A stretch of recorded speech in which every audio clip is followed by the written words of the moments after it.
Look at what is standing in front of me right now. A two-story mansion, completely swallowed by the Louisiana wilderness, with the roof caved in on one side, the windows hollow and dark like empty eyes, and vines crawling up every inch of the white-painted wood that has been peeling for so long, it looks like the house itself is shedding its skin. In the front yard, if you can even call it that anymore, there is a car. An old American sedan, rusted down to almost nothing, sitting in the tall grass with its tires sunken into the soft ground, like it has been slowly getting pulled under for decades.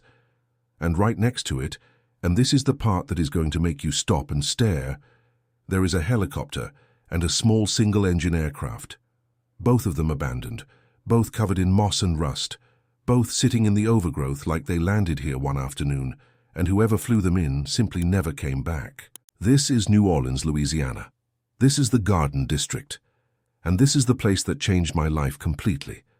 But to understand what I found inside these walls, you need to know how I ended up at this door, at 18 years old, with nowhere to sleep, and $47 in my pocket. I was 17 when my mother sat me down at the kitchen table and told me that things were going to have to change. She did not cry when she said it. She did not reach across the table and take my hand.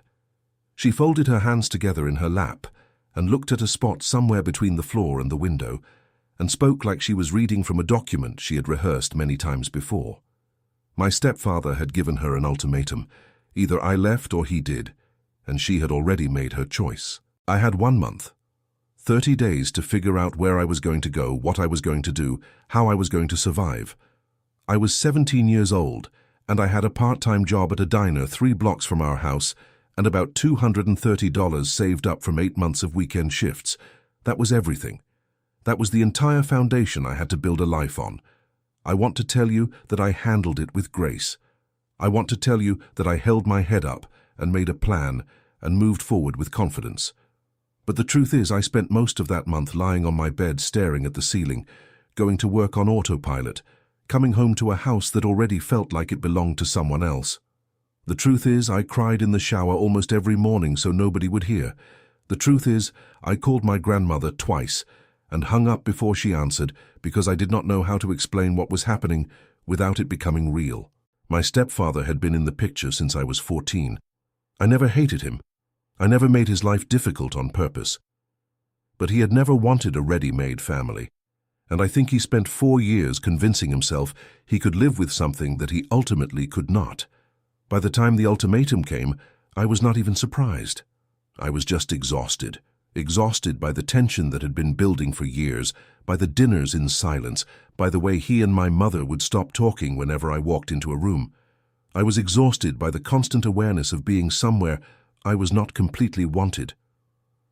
On the last day of that month, I packed everything I owned into a large duffel bag and a backpack, some clothes, my documents, a journal I had been keeping since I was 15, a photograph of my grandmother taken at Christmas the year before she passed, my phone charger with the frayed cable. I left everything else behind like it had never been mine. Maybe it never had been. My mother was in the kitchen when I walked out. I stopped at the front door and waited for a moment, waited for her to call my name, to come into the hallway, to say anything at all. But there was only the sound of the television from the living room and the smell of coffee that had been sitting too long on the burner. I closed the door behind me and walked down the front steps and out the gate and kept walking without looking back.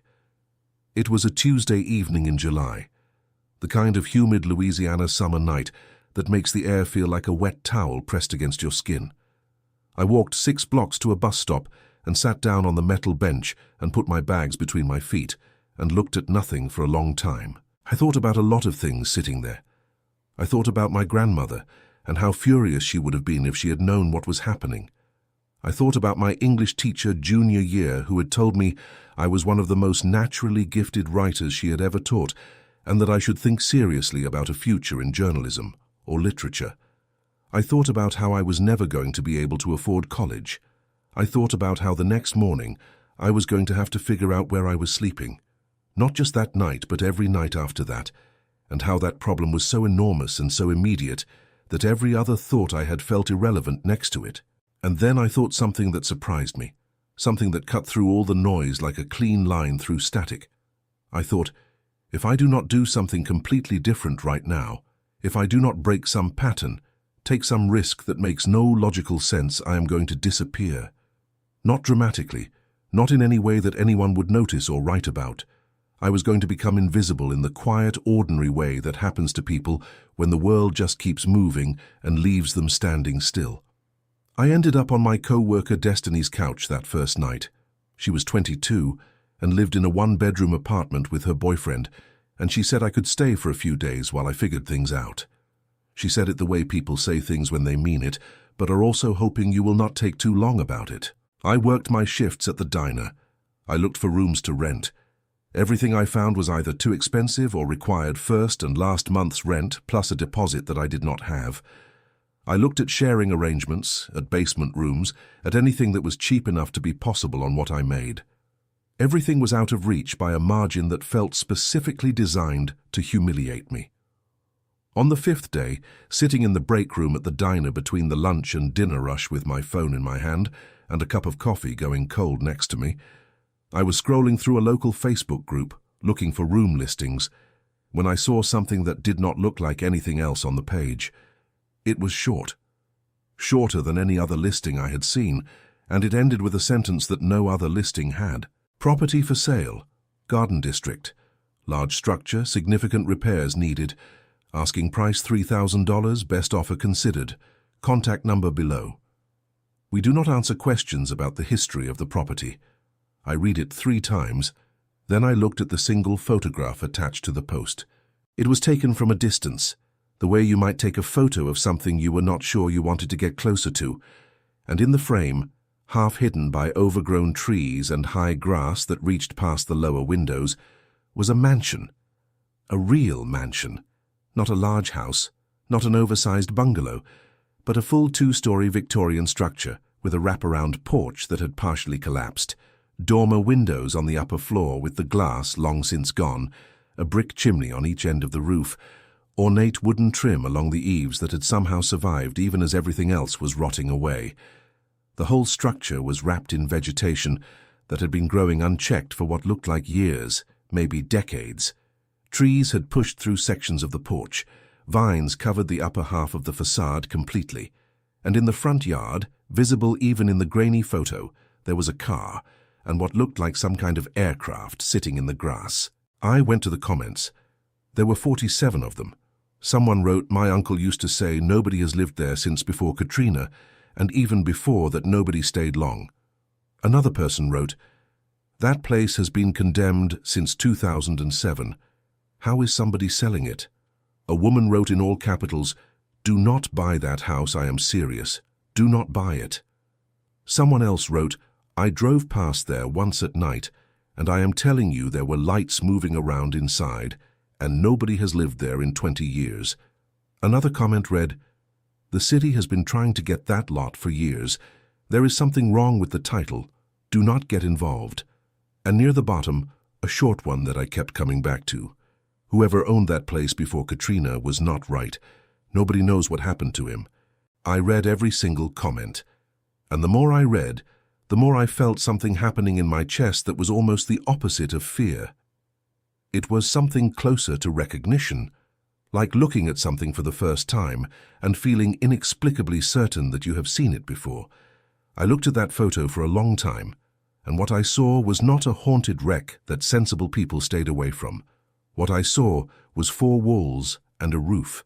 What I saw was a place that nobody else wanted, that nobody was going to fight me for, that nobody was going to knock on the door and tell me to leave. I saw an opportunity that the entire world had looked at and decided to walk past. I had $283 left after buying groceries and covering my share of Destiny's utilities that week. The listing was asking $3,000. I called the number anyway. It rang for a long time. When someone finally picked up, it was an older man's voice, flat and tired, like someone who had answered too many calls about things he did not want to deal with. He said hello the way people say it when they are not sure they want to be having the conversation. I told him I was calling about the Garden District property. He was quiet for a moment and then asked if I had read the part of the listing that said they did not answer questions about the history of the property. I said yes, I had read it, and that I was not calling about the history. I was calling because I needed a place to live, and I had $283, and I wanted to know if that was anywhere close to a conversation worth having. There was a long silence, long enough that I thought he might have hung up. Then he said, "Can you go see it in person before we talk numbers?" I said yes. He said, "I will meet you there tomorrow morning at 9. If you still want to talk after you see it, we will talk." I did not sleep that night, not because I was afraid of what I was going to find, but because something had shifted in me that I could not explain and could not turn off. Something that felt dangerously close to hope, which was the most frightening thing I had felt in weeks, because hope, after a long period of nothing, is almost too heavy to hold.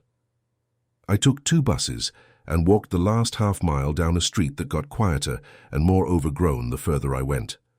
When the house came into view through the trees, I stopped walking. Up close, it was larger than the photo suggested. The Victorian architecture had a scale and a presence that you could not fully appreciate from a grainy image taken from a distance. Even in complete disrepair, even with the porch sagging and the paint stripped by years of Louisiana heat and rain, and the vegetation growing through every available gap in the structure, there was something undeniably commanding about it. The proportions were right in a way that modern houses almost never are. The roofline had a drama to it. The dormer windows on the upper floor, even empty of glass, framed the sky in a way that felt intentional. Whoever had designed this building had known exactly what they were doing. The old man arrived a few minutes after I did.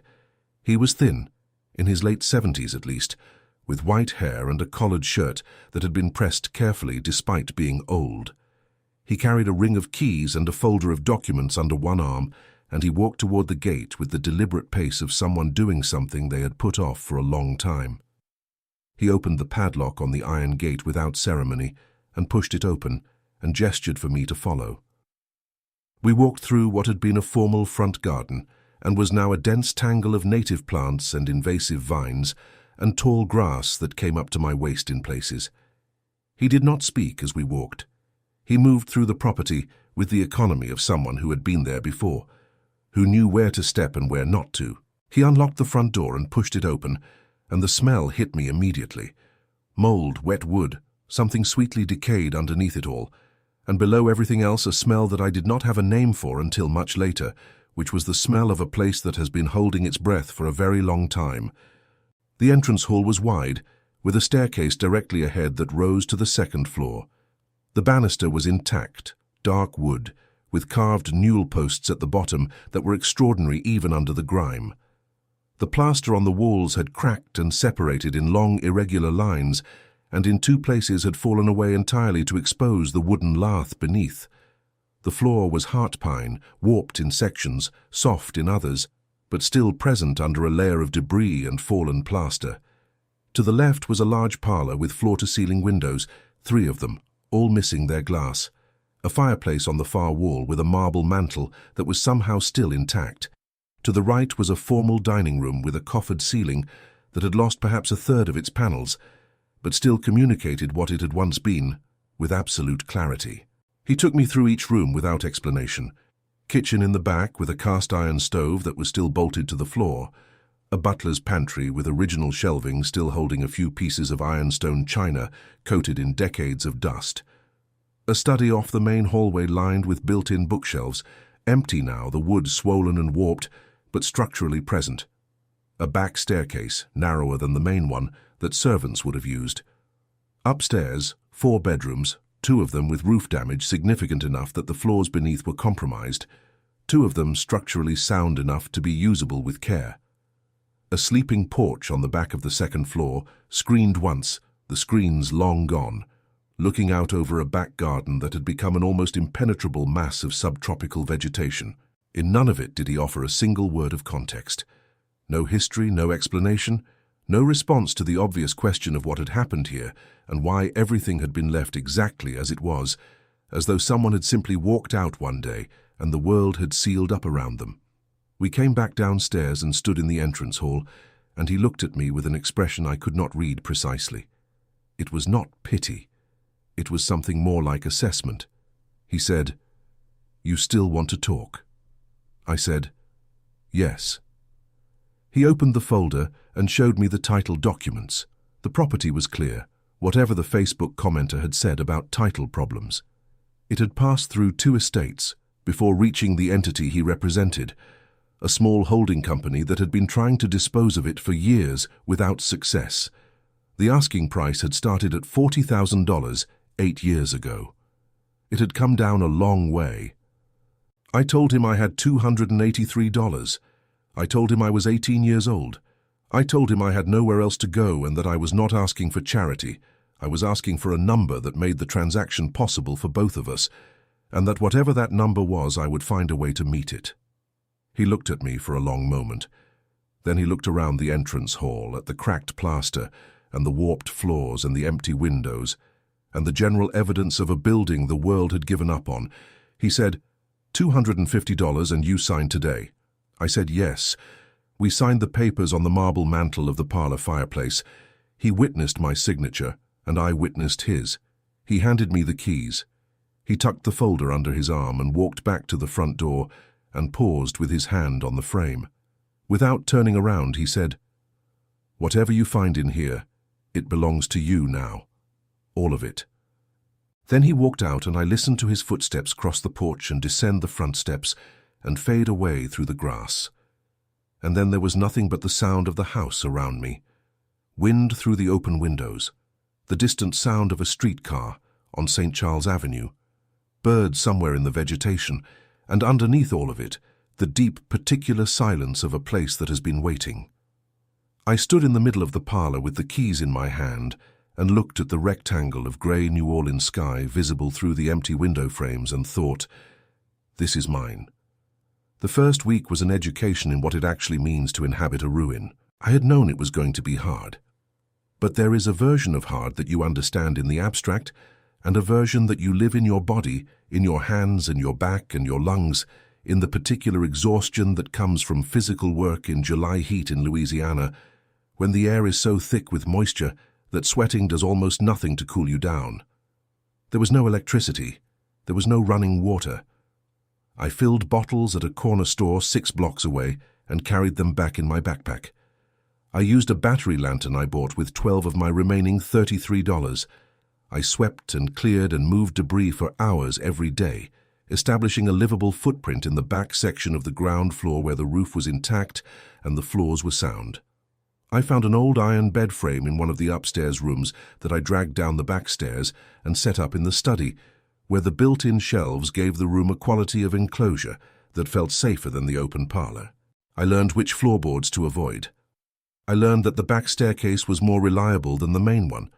I learned that the kitchen, despite everything, had a structural solidity that the rest of the house lacked, probably because of the cast-iron stove and the brick walls that surrounded it on 3 sides. I learned that in the evening, when the angle of the setting sun came through the western windows, the light that moved through those empty frames was so beautiful, it made you stop whatever you were doing just to stand in it for a few minutes. On the 4th day, I was working in the study, pressing my foot carefully across the floor to test the soundness of each board before trusting my weight to it, when my foot came down on a section that moved differently from the others. Not a soft spot, not a weak board about to give. Something articulated, something with intention behind it. I got down on my knees. I moved aside the debris and the accumulated grime with my hands, and there, fitted so precisely into the surrounding floor that you would never see it if you were not looking directly at it, was a door set into the floor. A trapdoor, with a small iron ring recessed into a mortised groove, the whole thing constructed with a craftsmanship that matched the quality of everything else in this house. I stayed on my knees in front of that trapdoor for a long time. My battery lantern was in the corner. I picked it up and held it and looked at that iron ring. There was no rational reason to be afraid of opening it. I knew that, but the weight of the moment was real and physical, the awareness that I was about to open something that had not been opened in a very long time, something that had been keeping a secret in the dark through hurricanes and floods and decades of silence, and that whatever was on the other side of it was about to become part of my life, whether I was ready or not. I took hold of the iron ring and pulled. The trapdoor opened with a sound like a long, slow exhale, a soft rush of stale air that carried with it a smell I had never encountered before. Something cool and mineral and ancient, the smell of a space that had been perfectly sealed against the world. A wooden staircase descended into darkness. The steps were wide, solidly built, the same quality of construction as everything else in this house. I held the lantern out in front of me and went down. There were 9 steps to the bottom, and when my feet touched the floor and I raised the lantern and turned it slowly around the room, what I saw made me stop breathing. It was a large underground room, larger than I had expected, with stone walls that rose to a low ceiling of heavy timber. And on those walls, covering every available surface from the floor to as high as a person could reach, there were paintings. Not sketches, not decorations, paintings.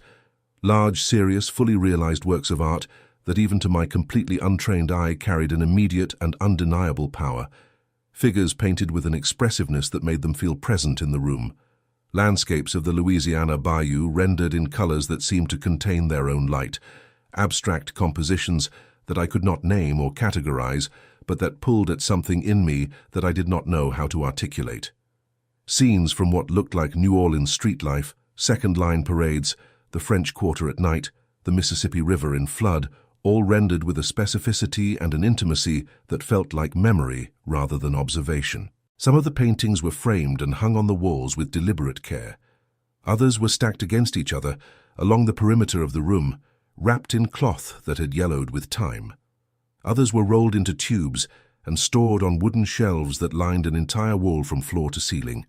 In the center of the room there was a work table, large, scarred with paint, holding dried brushes in glass jars and collapsed tubes of pigment, and a palette crusted with layers of color, built up over what must have been many years of use.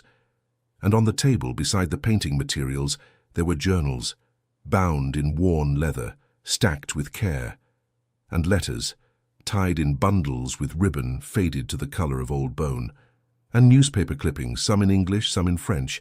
I walked slowly through the middle of it all, turning the lantern in every direction, trying to count, trying to comprehend the scale of what I was looking at. There were dozens of works, more than 100 possibly, created by one person, kept here in the dark, seen by no one. I sat down on the stone floor of that underground room with the lantern in my lap and looked at the paintings looking back at me from every wall. And I started to cry, not from fear, not from sadness, from something that I did not have a name for in that moment, but that I recognized years later as the feeling of encountering proof that the invisible can become permanent.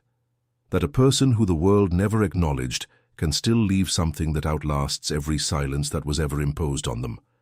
That there is a language beyond words, beyond the particular cruelties of families and circumstances and closed doors, a language made of color and form and light that does not age and does not rot and does not disappear just because the person who made it is gone. I stayed in that room for hours that day. I did not touch anything. I only looked. Before I climbed back up the stairs, I picked up the top journal from the stack on the work table. I opened it to the first page carefully, the way you handle something that time has made fragile. The handwriting was small and precise and full of character, and in the upper corner of the first page there was a name, Celestine Beaumont, September the 14th, 1951. In the days that followed, I climbed down those 9 steps more times than I could count. Each time I stayed a little longer. Each time I touched a little more, turning the journals carefully in my hands, unfolding letters with the patience of someone who understood that the paper was fragile and that fragile things, once destroyed, do not come back. The journals of Celestine Beaumont were not a diary in any conventional sense. There were no daily entries, no dutiful records of meals eaten or weather observed. They were more like a running conversation with herself, written when something demanded to be written, sometimes with gaps of weeks between entries, and sometimes with 3 or 4 in a single day. The handwriting was consistent and strong in the early volumes and became slightly less regular in the later ones, but the voice never changed. It was precise, unsparing, occasionally funny in a dry way that surprised me, and underneath all of it, there was a current of feeling so strong that it pushed through even the most technical passages about paint mixing or compositional decisions. I began to understand who she was piece by piece, the way you assemble a picture from fragments found in different corners of a room. Celestine Beaumont was born in 1924 in the Treme neighborhood of New Orleans, the oldest neighborhood of free black people in the United States, a place with a cultural and artistic history so dense and so specific that it operated almost as its own world within the city. Her family had been in New Orleans for generations, Creole on her mother's side, with roots that went back to the free people of color who had built their own community in the city long before the Civil War. Her father played trumpet. Her mother made quilts that told stories. Art was not an aspiration in her household. It was simply the air they breathed. She began painting seriously in her early teens, teaching herself first, and then finding mentors in the network of black artists and intellectuals that gathered in the Treme around music, visual art, and the traditions of the community. By the time she was in her mid-20s, she had developed a style that her journals described with characteristic precision as rooted in the real and reaching toward the invisible, meaning that she painted the concrete world of New Orleans, its streets and its water and its people, but always with an awareness of the spiritual dimension that ran beneath the surface of everything in that city, the African and Caribbean and French and Spanish and indigenous threads that had been woven together into something that existed nowhere else on earth. She was extraordinary. I did not need a professor or an expert to tell me that. I could see it on the walls. But Celestine in the 1950s was a black woman artist in the American South. The galleries that might have shown her work were not available to her. The institutions that might have collected it were not open to her. The critical establishment that might have written about her did not acknowledge she existed. She painted with absolute seriousness and absolute dedication for an audience of essentially nobody, pouring decade after decade of work into that underground room, building one of the most extraordinary private collections of mid-century American art that would ever not be seen. There was a bitterness in the journals about this. She did not pretend otherwise or perform a grace she did not feel, but the bitterness never became the dominant note. What was dominant was the work itself, the insistence on making it regardless of whether the world was ready to receive it, the conviction that the act of creation had a value that was entirely independent of recognition or commerce, or the approval of people and institutions that had already demonstrated they were not qualified to judge her. She wrote in one entry from 1958, "I do not paint for the galleries. I do not paint for the critics. I paint because this is what I am, and the fact that the world has not yet found a category for what I am is the world's problem, not mine. I will still be here when it figures it out, and if I am not, the paintings will be." I read that entry 4 times. Then I sat with it for a long time in the cool underground air. There was something else in the journals, something that appeared gradually, mentioned first in passing and then more frequently, and then with a depth of feeling that changed the texture of everything around it. A name. James. The first mention was brief, in an entry from 1953. The pilot was back today. Flew over low enough that I could see the underside of the wings. I have started leaving the blue cloth on the fence post when I am working in the back garden. He knows what it means. I stopped, read it again, looked up at the walls around me. A pilot. A cloth signal on a fence post. The helicopter and the small aircraft sitting in the overgrown front yard above my head. I went looking. Over the next 2 weeks I read every journal entry that mentioned James, cross-referenced with the letters I found in the bundles on the work table, and began to construct a picture of a relationship that had been conducted almost entirely outside the awareness of anyone else, hidden not from shame but from necessity, in a city and a time when the world had very specific and very violent ideas about what was and was not permitted between people.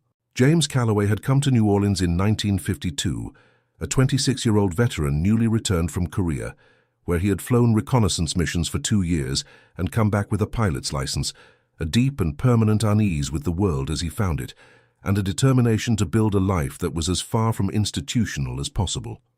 He had a small inheritance from his father, enough to buy the Garden District property and a second-hand helicopter, and he started a private charter operation, flying wealthy clients between New Orleans and the plantations and hunting camps scattered across the Louisiana wetlands.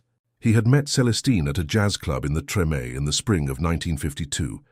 He had walked in because someone told him the trumpet player was the best in the city.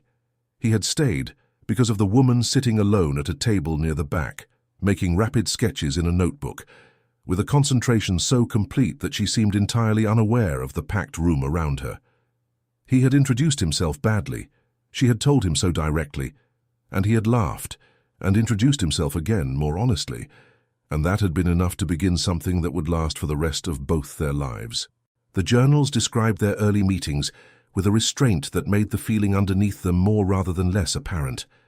She wrote about his visits with a precision that catalogued everything: what he said, how he moved, the particular quality of his attention when she showed him the paintings, the fact that he was the first person outside her own family who looked at her work and did not immediately try to put it in a context he already understood.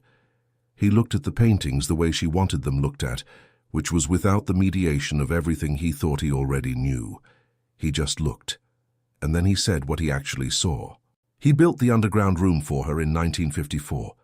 The journals from that period documented the process with a wonder that she tried to contain and did not entirely succeed in containing. He had consulted with a mason, planned the dimensions to her specifications, ensured the stone walls and the timber ceiling would maintain the temperature and humidity that oil paintings required. The shelving for the rolled canvases had been built to her design. The work table had been made by a carpenter in the Treme, who did not ask why a white man from the Garden District wanted a table built to specifications provided by a black woman artist he declined to introduce by name. In a letter written during the construction, James had described what he was doing in terms that Celestine had copied into her journal, because, she wrote, she did not want to forget a single word of it. He wrote, "I cannot give you what the world owes you. I cannot make the galleries open their doors or the critics sharpen their pencils or the collectors spend their money on what they are too blind and too afraid to see, but I can give you a room that is yours completely, that no one can enter without your permission, that will hold everything you make in the conditions it deserves, that will still be standing when the world finally comes to its senses. That is what I can do, so I am doing it." I read that and sat completely still for a long time. Or, the life they built together over the following years was conducted in the registers available to them, which were limited, but not nothing. He flew over her property every morning when he was in New Orleans, always once, always low enough that she could see the aircraft if she was watching. The colored cloth on the fence post was her signal that she was there and working, and that he could land in the back field if his day permitted. He came when he could. He never stayed in a way that the neighbors would notice or remember. They were careful in the way that people are careful when the cost of carelessness is not embarrassment, but something much more serious. And in the underground room, in the hours when he was there, the rules of the world above did not apply. Down those 9 steps, they were simply 2 people who had found in each other the particular quality of recognition that most people spend their whole lives looking for and many never find. She showed him everything she made. He looked at everything she showed him. He never pretended to understand what he did not understand, and he never failed to say what he did understand clearly and without performance. She told him once in a journal entry that I had to read 3 times before I trusted that I had understood it correctly, that James Calloway was the only person she had ever known who made her feel that being exactly who she was, without adjustment or translation or apology, was not only acceptable but specifically valuable. In 1968, the journals changed. The entries became shorter, more careful, in the way that people are careful when they are writing about something they are afraid to fully articulate. In an entry from October of that year, Celestine wrote simply, "James is gone. He says he does not know when he will be back. He left the aircraft, he left everything, that was all. I went looking for more. I searched every journal, every letter, every folded piece of paper tucked between the pages. And I found it eventually, in an envelope that had been placed not in the stack of letters on the work table, but behind the largest canvas in the room, a painting of the Mississippi at dusk that was so beautiful it had made me catch my breath the first time I properly looked at it. Behind that painting, taped to the stretcher bars with tape that had long since dried and let go, so that the envelope rested loose against the canvas, was James Calloway's last letter to Celestine Beaumont. He had gone back to flying in Vietnam. Not as a soldier. He was too old by then and had no interest in returning to a military structure, but as a civilian contract pilot, one of the many who worked the logistics and supply routes that the war generated. He had not planned to go back, but in 1967 he had learned that he was being investigated by federal authorities in connection with a series of flights he had made during the late 1950s and early 1960s, flights that had nothing to do with his charter business and everything to do with a particular kind of cargo that he had been transporting without documentation across the Louisiana state line. The cargo was people. Specifically, it was people involved in the early civil rights movement, organizers and activists and lawyers whose names appeared on lists maintained by state and federal agencies that were actively hostile to what they were doing. James had used his aircraft and his knowledge of the Louisiana wetlands to move people who needed to move without appearing in any official record. He had done it because he thought it was right. He had done it because of what he had seen in Korea, and come home knowing about the cost of looking away. He had done it because of Celestine, because loving her in the world they lived in had made abstract injustice into something he felt in his body every single day and could no longer treat as someone else's problem. But someone had talked, and now there was an investigation, and if he stayed in New Orleans, if he continued to be visible and proximate to the Garden District property, there was a real possibility that the investigation would expand in directions that would expose Celestine and the underground room and everything in it. He was not willing to let that happen. The letter was long. The handwriting was less controlled than in the earlier letters, not shaking exactly, but with an urgency that pushed through every line. He explained everything clearly. He said he was leaving for Vietnam within the week. He said he was leaving the helicopter and the Cessna because taking them would draw attention he could not afford. He said the property was hers in every way that mattered, even if the legal documents said otherwise. He said he would come back when it was safe to come back. He ended the letter with a passage that Celestine had underlined twice in pencil. He wrote, "You asked me once why I fly, what it feels like to be up there above everything, with the world arranged below you in a way that makes its complications seem almost manageable. I could never answer that properly when you asked it, but I think I understand it now. It feels the way it feels to stand in the middle of your paintings, like being exactly where I am supposed to be, in the presence of something true. Take care of the work. Take care of yourself. I will come back when I can." James Calloway did not come back. I sat on the stone floor of that underground room for a very long time after reading that letter. The lantern light moved slightly in some current of air I could not identify. The paintings watched from every wall.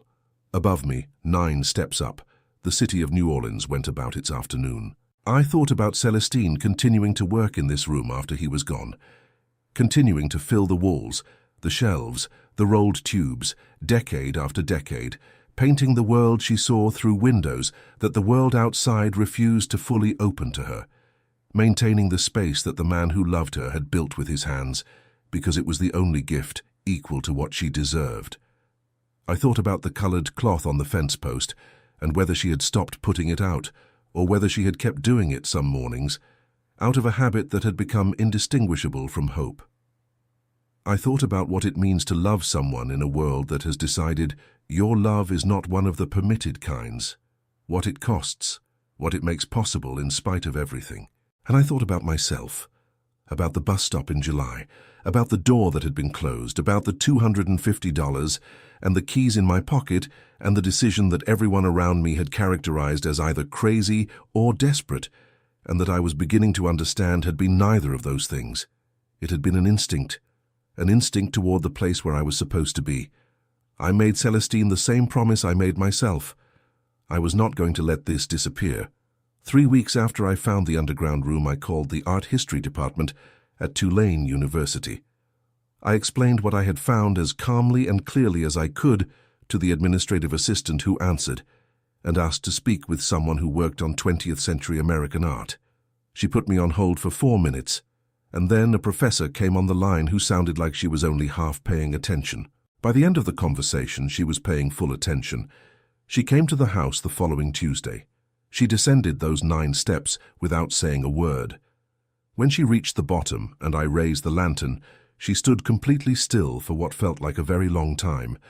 She walked slowly along the walls. She crouched to look at the lower works. She stood back from the larger pieces. She opened some of the rolled tubes with extreme care and unrolled the first inch of canvas and looked at what she saw and rolled it back. When she finally spoke, her voice was different from the one she had arrived with.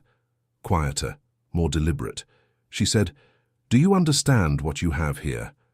I said that I was beginning to. She said, "Celestine Beaumont was known in the 1950s to a small number of people in the New Orleans art community, mostly other black artists and a handful of white collectors who operated outside the mainstream. She never showed publicly. She never sold through any gallery that kept records. After she died in 1979, there was essentially no trace of her work in any institutional collection. Art historians who specialized in this period knew her name, but assumed the work was lost. Some assumed it had never existed in the quantity that the stories suggested." She looked around the room again. She said, "This is one of the most significant, undocumented collections of 20th century American art that I am aware of, and you bought it for $250. I needed to sit down. What happened next was not a celebration. It was a fight, and it started faster than I expected. I do not know how word got out. Possibly through the university. Possibly through the title company that had processed the sale. Possibly through the old man who had sold me the property, who may have told someone what he knew. However it happened, 6 weeks after the professor's visit, I had a letter delivered to the house from a law firm representing a real estate development company that had been trying to acquire the Garden District property since 2009. They had plans: mixed-use development, luxury condominiums on the upper floors, retail on the ground level. The neighborhood was changing quickly, they wrote, and the property represented a significant opportunity. They had an offer for the property. It was more money than I had ever seen written in a single number, and it included, in a clause buried at the bottom of page 4, the complete transfer of all contents of the property, including any items of artistic or historical interest discovered on the premises. They wanted Celestine's paintings.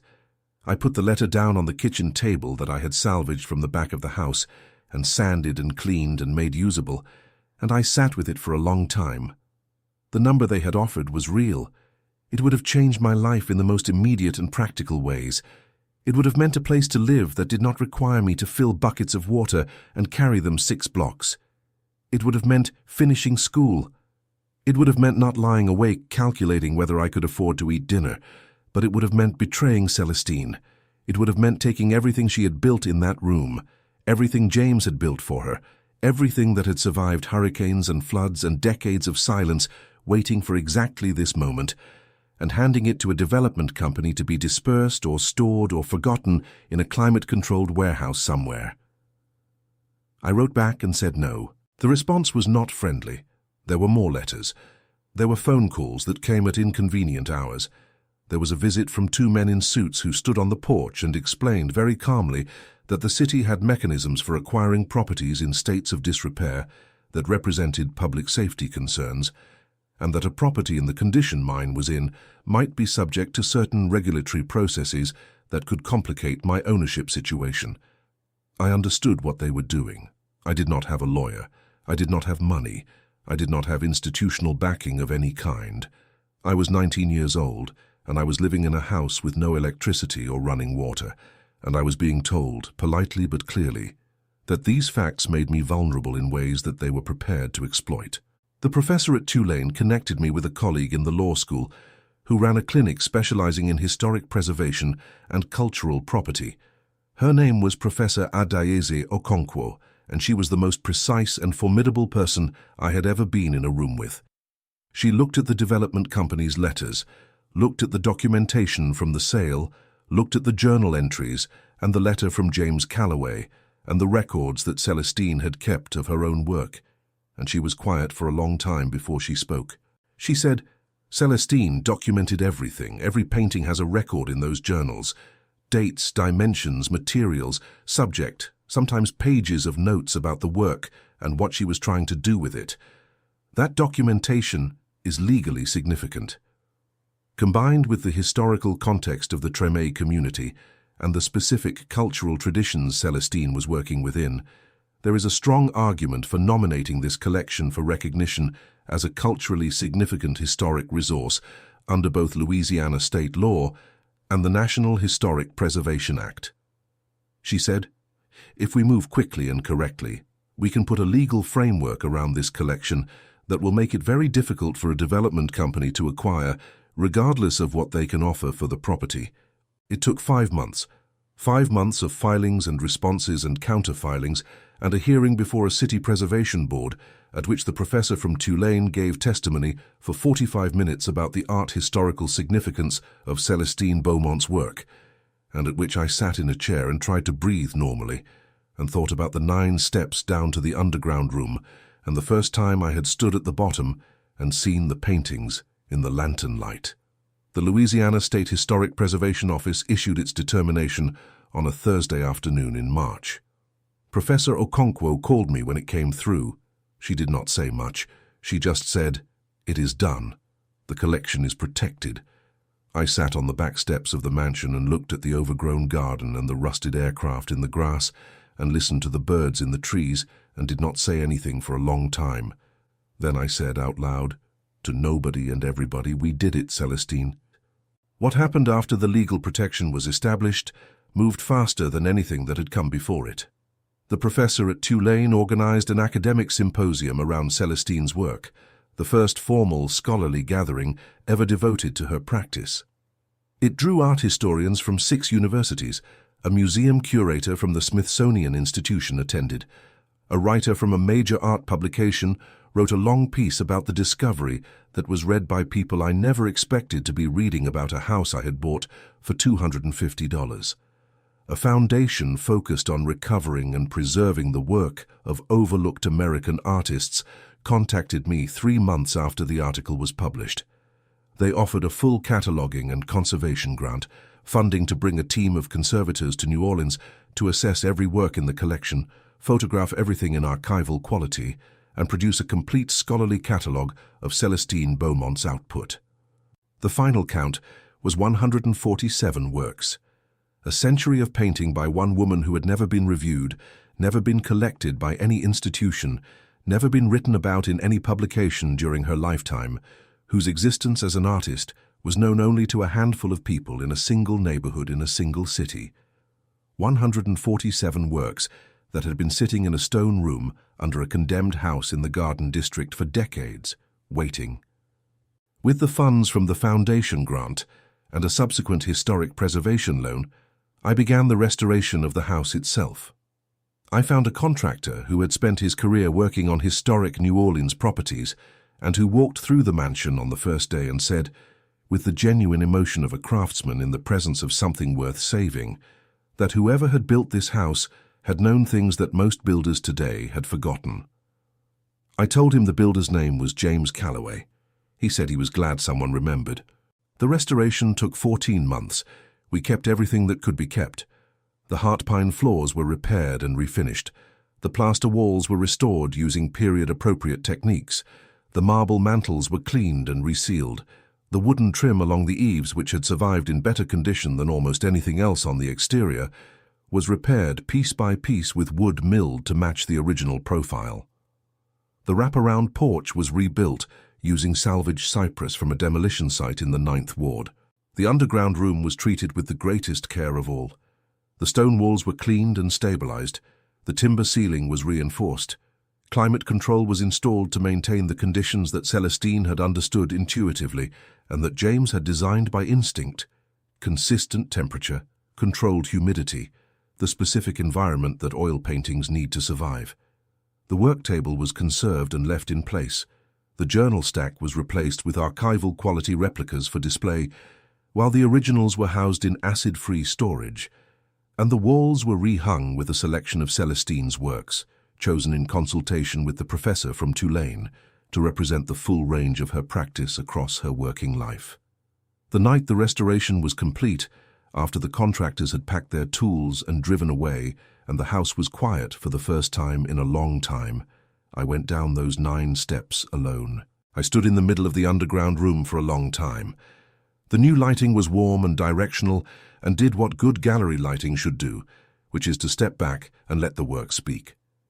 Celestine's paintings covered every wall, and they spoke. I thought about her descending these steps for the first time in 1954, when James brought her to see what he had built. What she must have felt, standing in this empty room with its stone walls and its perfect proportions, understanding that someone had built her a space equal to her work, at a moment when the world outside was doing everything in its power to tell her that her work did not matter. I thought about James Calloway flying over this house every morning. The aircraft above the rooftops, the colored cloth on the fence post, the particular language of two people who had found the only form of communication available to them and used it with absolute faithfulness for as long as they could. I thought about what he had written, that being in the presence of her paintings felt like being exactly where he was supposed to be. I looked at the helicopter and the small Cessna through the narrow window set high in the stone wall that looked out at ground level across the front yard. They were still there in the grass. I had not moved them. I was not going to move them. They were part of the story of this place, as much as the paintings and the journals and the 9 steps down and the iron ring that opened everything. Today the house is alive in ways I could not have imagined when I first walked through that gate with $47 and a duffel bag. The underground room is open by appointment to researchers, students and members of the public who want to see Celestine's work in the space where it was made. The professor from Tulane brings her graduate seminar once a semester. School groups come from across the city. People stand at the bottom of those 9 steps and look at the paintings the way I looked at them the first time, with the particular silence of someone in the presence of something that asks something of them. On the 2nd floor of the house, in the rooms that were most damaged and that we rebuilt most completely, there is now a residency program for young artists from New Orleans, specifically from the Treme and the 7th Ward, and the neighborhoods that have been losing their creative communities to rising costs and displacement. 2 artists at a time, for 3 months each, living and working in the house that James Calloway built, and Celestine Beaumont filled with her life's work. They know the story. They know whose hands shaped this place and what it cost those hands. They paint, and they make, and they add their own work to the long conversation that this house has been having with the world since 1954. On the wall of the main staircase at the landing where the light from the upper windows falls in the afternoon, I had a small plaque made with a line from one of Celestine's journals. She had written it in 1963, in the years after James had gone, and before she understood that he was not coming back, in the middle of the period when she produced what the scholars now consider her greatest work. She wrote, "The room is full of paintings, and I am here, and this is enough. Whatever comes next, this existed, that cannot be taken. The helicopter and the Cessna are still in the front yard. The grass grows around them, and the seasons change, and they do not move. They are the first thing you see when you come through the gate. People always ask about them. I always tell the whole story because the whole story is the only version worth telling."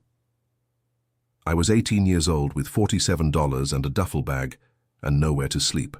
And this house, which the entire world had decided was worth nothing, was waiting for someone to come through the gate and understand that it was worth everything. If this story reached something in you, if at any point while I was telling it you thought about something you lost, or someone who deserved more than the world gave them, or a door that closed on you that you have not yet found your way past, I want you to carry one thing from here. The most abandoned places sometimes hold the most extraordinary things. The work that was never seen is not the same as the work that did not exist, and the decision to stay, to keep going, to open the trapdoor and go down the stairs even when you do not know what is waiting at the bottom, that decision is always worth making. Share this story with someone who needs to hear that it is possible to rebuild from nothing, with someone who is sitting in a bus shelter tonight, with everything they own in a bag, and no idea what comes next, with someone who made something that the world has not yet found a way to see. And tell me in the comments, would you have bought this house? A condemned Victorian mansion in New Orleans with a helicopter and a small aircraft rusting in the front yard for $250, not knowing what was inside. I want to read every single answer. See you in the next one.